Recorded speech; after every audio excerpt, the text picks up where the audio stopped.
రాబోయే రోజులలో మన తెలంగాణకు సంబంధించినటువంటి ఏ మారుమూల ప్రాంతంలో అయినా భూముల రేట్లు బంగారమయం కాబోతా ఉన్నాయి భయ్య.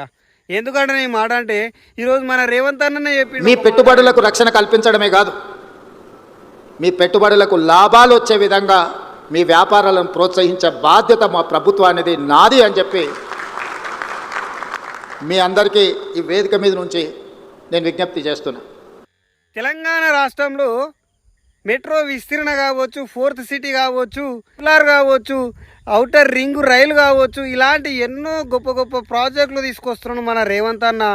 దీన్ని బేస్ చేసుకొని ఎక్కడో వేరే దేశంలో నుండి వచ్చేటటువంటి పెట్టుబడిదారులు వచ్చి మన తెలంగాణ రాష్ట్రంలో పెట్టుబడి పెడతా ఉంటే, మరి మన తెలంగాణలో పుట్టి మన తెలంగాణలో పెరిగి మన తెలంగాణలో మన తెలంగాణదారులు ఎందుకు పెట్టుబడి పెట్టరు?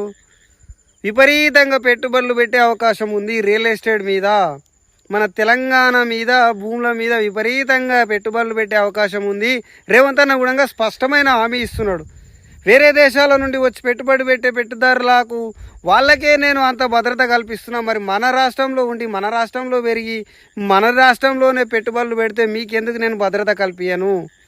ఇది మీ అందరి ఆస్తులకు నేను భద్రత కల్పిస్తా, మీరు పెట్టిన ₹1 ₹10 అయ్యే బాధ్యత నాది అని చెప్పి వాళ్ళకి స్పష్టమైన హామీ ఇస్తున్నాడు. కాబట్టి రేవంత్ అన్న రియల్ ఎస్టేట్ మీద కూడా ఫోకస్ చేసిండు అని దీన్ని బట్టి మనకు బాగా అర్థమవుతుంది.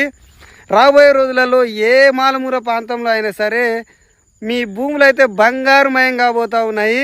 న్యూస్ తోటి అయితే తెలంగాణ రాష్ట్ర ప్రజలందరూ సంతోషపడతారు. ఎందుకంటే అందరు కోరుకున్నది అదే, భూముల రేట్లు పెరగాలి అని చెప్పి. జై రేవంత్ అన్న.